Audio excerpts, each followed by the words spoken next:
Anda kembali bersama kami di Dialog NTV Today, masih bersama Hailul Khairi, Dekan Fakultas Manajemen Pemerintahan IPDN. Pak Hailul, tadi sebelum break saya bertanya, 10 tahun pemberlakuan Undang-Undang 23 ini, apa manfaatnya bagi masyarakat? Kemudian, apakah dengan revisi Undang-Undang 23 ini menambah kebermanfaatan masyarakat? Boleh dijelaskan?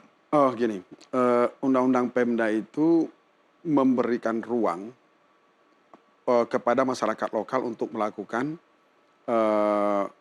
menggunakan nilai-nilai lokal, kepentingan lokal, dan kondisi lokal. Jadi tujuan utama Undang-Undang Pemda itu adalah untuk mendekatkan pelayanan publik dan untuk demokratisasi lokal. Sehingga kemanfaatan bagi Pemda, bagi rakyat adalah ketika mereka punya masalah, dengan adanya otonomi daerah dan pemerintahan daerah itu, mereka tidak harus ke Jakarta ceritanya. Jalan mereka rusak, mereka cukup menghadap bupati sama DPRD. Sekolah SD Muska mau roboh, mereka cuma cukup menghadap bupati DPRD. Bayangkan kalau nggak ada pemerintahan daerah, mereka semua menghadap ke Menteri Pendidikan. Kalau mau ada puskesmas rusak, mereka harus menghadap ke Menteri Kesehatan. Tapi beberapa hal jalan rusak, teman-teman di daerah mengadunya di media sosial sehingga viral gitu ya. Apa fungsinya pemerintah daerah dalam hal ini begitu Pak Hailul? Ya itu tadi, sebetulnya memang pemerintah daerah tahu Pak, dan punya data yang lengkap tentang kondisi jalannya masing-masing. Tetapi karena tadi kapasitas mereka yang terbatas sehingga tidak semua bisa dilayani sebetulnya. Jadi Pemda itu sangat clear tentang kondisi daerahnya masing-masing itu. Paham betul. Tapi tadi ketika ingin dijalankan itu 34 urusan. Dia harus mengurus jalan, harus mengurus puskesmas, mengurus rumah sakit. Dengan sumber daya yang terbatas itu yang membuat mereka tidak bisa memenuhi semua tuntutan masyarakat, meskipun itu sangat kencang di telinga mereka dan sangat nyata di mata mereka gitu. Jadi masyarakat ngadu nggak perlu jauh-jauh, cuma masalahnya tempat mengadu ini belum tentu menyelesaikannya, ini kapasitasnya. Bukan berarti gubernur di sejumlah provinsi di Indonesia tidak pengang begitu ya, pasti mereka tahu persis. menerima aduan-aduan seperti itu. Ya. Baik, Pak Hailul, ini esensi amandemen ini kan perbaikan begitu ya. Poin apa saja yang harus diakomodir ketika revisi Undang-Undang 23 2014 ini bergulir? Sebetulnya banyak ya, tetapi yang paling penting yang pertama adalah soal sinkronisasi tadi kewenangan. Itu untuk mencegah kebingungan bagi penyelenggara pemerintahan daerah maupun pusat dalam mengambil peran untuk memberikan layanan kepada masyarakat. Itu yang paling utama. Yang kemudian kita harus banyak menyesuaikan juga soal yang paling banyak didiskusikan soal pembinaan dan pengawasan. Bagaimana setiap kebijakan daerah, setiap anggaran yang ada di daerah itu fokus kepada masyarakat. Nah itu perlu daerah itu diberikan pengawasan dan diberikan juga bimbingan supaya mereka bisa melayani rakyat lebih serius dan lebih fokus.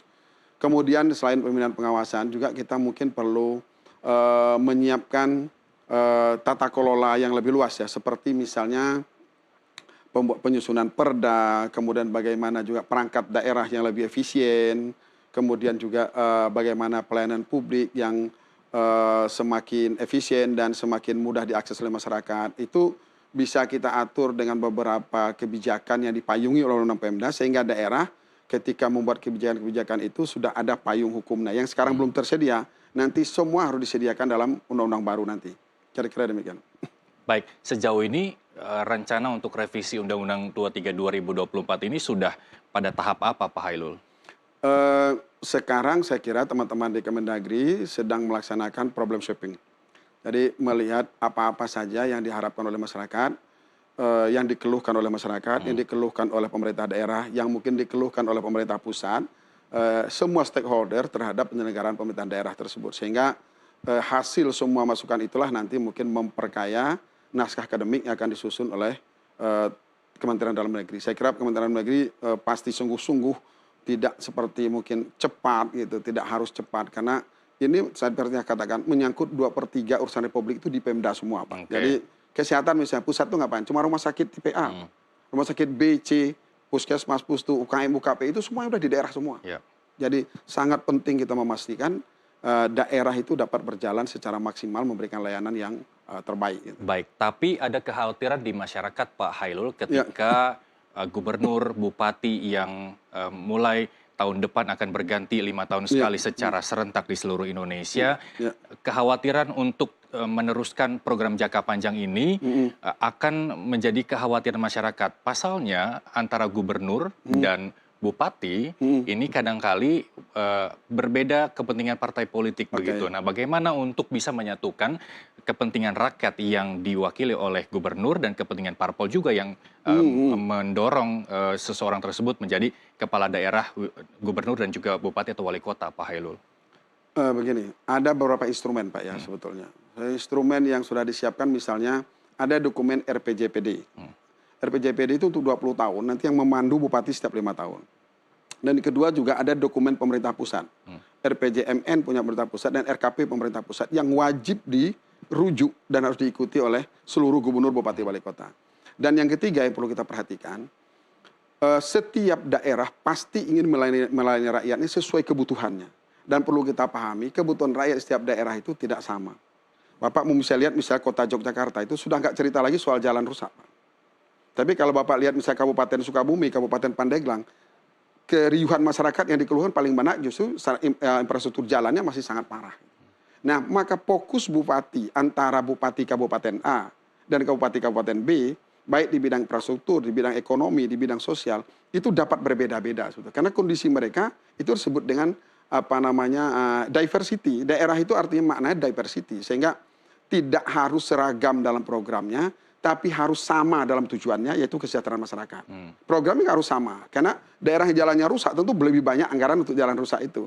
Tapi bagi daerah yang jalannya sudah bagus, mungkin kesehatan dan pendidikan menjadi fokus yang lebih prioritas gitu. Nah, jadi dalam pandangan saya Undang-Undang 23 yang akan direvisi itu harus memberi guidance bahwa setiap gubernur, bupati, wali kota, apapun partaimu, fokusnya adalah untuk kesejahteraan masyarakat. Tapi caranya bergantung kondisi daerah masing-masing. Disitulah autonomous, mengatur diri sendiri, memilih apa yang prioritas di daerahnya, tapi tetap fokusnya adalah kemakmuran dan kesejahteraan. Jadi bukan sekedar milih, ternyata jalan banyak rusak.